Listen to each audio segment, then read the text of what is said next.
तीन श्रद्धालुओं की मौत हो गई और इसका जवाब देने के लिए ना कोई अधिकारी आग सामने आया, ना कोई मंदिर के समिति के लोग। मैं ज्यादा कुछ नहीं कहूंगा, कुछ कहूंगा तो फिर ये बात पॉलिटिक्स वाली हो जाएगी। जो मौत हुई है उनको कुछ मुआवजा मिले, इसको लेकर किसी भी विधायक द्वारा, किसी भी सांसद द्वारा। पुजारी लोग हैं, इन लोगों के साथ कोई समन्वय नहीं बना। अभी तक इस मंदिर में तीन श्रद्धालुओं की मौत हो गई, अभी तक किसी के ध्यान नहीं गया।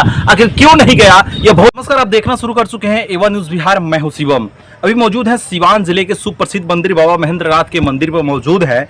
यहाँ पर जो महेंद्र सरोवर है उसी के सामने ठीक हम मौजूद हैं। यहाँ पर सोमवार के जो सावन की पहली सोमवारी थी, यहाँ पे तीन श्रद्धालुओं की मौत हो गई थी। इसका जवाब प्रशासन और जो मंदिर के समिति लोग हैं वही जिम्मेवार हैं।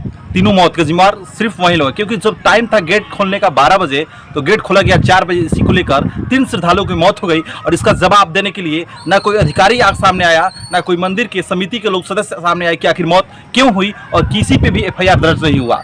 यही कानून है जहां बड़े लोगों पे FIR नहीं होता है, बड़े लोग कुछ भी कर ले उसके कोई देखने वाला, कोई सुनने वाला नहीं होता है। शायद उसी चौकीदार के चलते अगर कोई घटना घटी रहती तो चौकीदार को निलंबित कर दिया गया रहता, या कोई भी छोटा अधिकारी के चलते अगर घटना घटी रहती उसको निलंबित कर दिया गया रहता। लेकिन अभी तक कोई निलंबित वाली प्रेस विज्ञप्ति जिलाधिकारी हो, पुलिस अधीक्षक, किसी के जरिए जारी नहीं किया गया कि किस पे कार्रवाई हुआ, किस पे नहीं कार्रवाई हुआ, आखिर किसके 2 से 3 लोगों की मौत हुई, अभी तक कुछ सामने नहीं आया है। इस पे अभी तक जो जनप्रतिनिधि हैं, जिले के वरिष्ठ जनप्रतिनिधि हैं, बहुत पुराने जनप्रतिनिधि हैं, सांसद है, विधायक है, किसी का भी अभी तक ये भी फेसबुक पे या व्हाट्सएप के ग्रुप पे या कहीं भी नहीं देखा गया कि जो भक्त श्रद्धालुओं की जो मौत हुई है उनको कुछ मुआवजा मिले। इसको लेकर किसी भी विधायक द्वारा, किसी भी सांसद द्वारा या फेसबुक पर भी नहीं लिखा गया है। तो आवाज़ उठाने की बात छोड़िए, अभी तक फेसबुक पर नहीं लिखा गया है और ना ही कहीं इसकी बात की चर्चा भी हो रही है कि हाँ, जो श्रद्धालु मौत हुई है उनको कुछ मुआवजा दिया जाए, क्योंकि काफ़ी सुप्रसिद्ध मंदिर है बाबा महेंद्र नाथ का मंदिर। यहाँ पर काफ़ी दूर दराज से लोग आते हैं और इस पर अभी तक कोई जनप्रतिनिधि सवाल खड़ा नहीं कर रहा है कि वो जनप्रतिनिधि वोट देने के लिए आते हैं,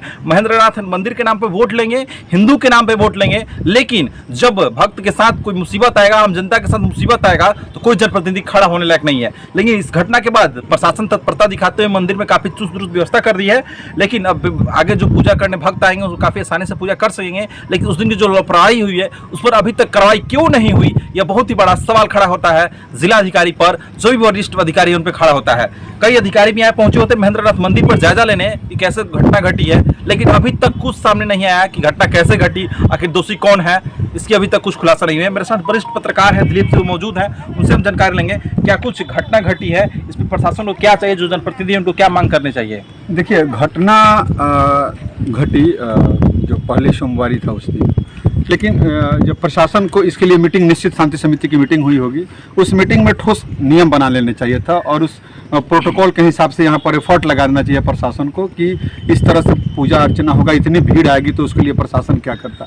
लेकिन एकदम निश्चित तौर पे प्रशासन, यहाँ के जो पुजारी लोग हैं, इन लोगों के साथ कोई समन्वय नहीं बना, आपस में राय बात नहीं हुआ।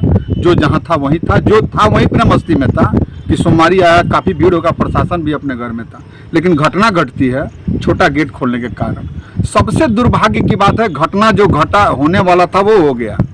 अब चाहिए कि प्रशासन को और जनप्रतिनिधियों को और इस मठ मंदिर से जो लोग जुड़े हैं उन लोगों को, कि जो 3 लोग मरे हैं उनको सरकारी जो सहायता है, मदद राशि है, जो भारत सरकार, बिहार सरकार के सौजन्य से मिलना है, वो कम से कम 5 लाख रुपया जो मिलने का है, वो 5 लाख रुपया उन तीनों को दिया जाए। घटना जो है घटने वाली थी, घटना घट गई, लेकिन सही यही होगा कम से कम कि उन तीनों लोगों के परिजन को मुआवजे की सहायता दे देनी चाहिए। लेकिन अभी तक दुर्भाग्य है कि कोई न जनप्रतिनिधि इस पर अपना स्टेटमेंट दिए और न कोई प्रशासनिक अधिकारी स्टेटमेंट दे रहा है। अब मैं ज़्यादा कुछ नहीं कहूँगा, कुछ कहूँगा तो फिर ये बात पॉलिटिक्स वाली हो जाएगी।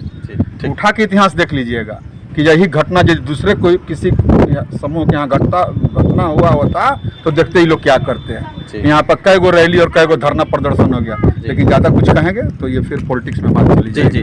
देखिए, मेरे साथ वरिष्ठ पत्रकार है, इनका साफ तौर पर कहा है कि देखिए हम पॉलिटिक्स नहीं कर रहे हैं, लेकिन जो सच्चाई है वही हम बोले, क्योंकि मेरा सच्चाई बोलने का काम है, पत्रकार है, सच्चाई बोलेंगे ही। और वाकई में जो सच्चाई है साफ तौर पर इनके द्वारा बताया गया कि जो लापरवाही हुई, काफी घोर लापरवाही के चलते 3 श्रद्धालुओं की मौत हुई। लेकिन जिले में काफी बाहुबलियों का जिला सीवान जिला बोला जाता है। यहाँ पर वरिष्ठ से लेकर बड़े बड़े नेता है, लेकिन किसी किसी का भी ध्यान अभी तक, इस मंदिर में 3 श्रद्धालुओं की मौत हो गई, अभी तक किसी के ध्यान नहीं गया। आखिर क्यों नहीं गया, यह बहुत ही बड़ा सवाल खड़ा होता है। शायद अगर दूसरे जगह ये घटना घटी रहती, शायद यहीं बगल के राज्य में अगर घटना घटी होती यूपी में, तो शायद उस श्रद्धालुओं की मुआवजा अभी तक मिल गई रहती। लेकिन कोई भी जनप्रतिनिधि उस श्रद्धालु जिनकी मौत हुई है उनके घर तक पहुंचने भी नहीं गया है। आज तक हमने भी नहीं देखा है कि फेसबुक पर लिखा गया हो कि महेंद्रनाथ मंदिर में मौत हुई श्रद्धालुओं के घर पे। हम संवेदना व्यक्त भी किए हैं, किसी भी जनप्रतिनिधि को देखने को नहीं मिला जो गए होंगे। हालांकि बहुत ही सवाल हो रहा है से जो अपने आप को नेता बोलते हैं, जनप्रतिनिधि बोलते हैं, सांसद बोलते हैं, विधायक बोलते हैं, उनके लिए बहुत ही बड़ा सवाल है कि अभी तक श्रद्धालुओं से मिलने क्यों नहीं गए, उनकी मुआवजा दिलाने की मांग आखिर अभी तक आपने क्यों नहीं किया, ये बहुत ही बड़ा सवाल खड़ा होता है।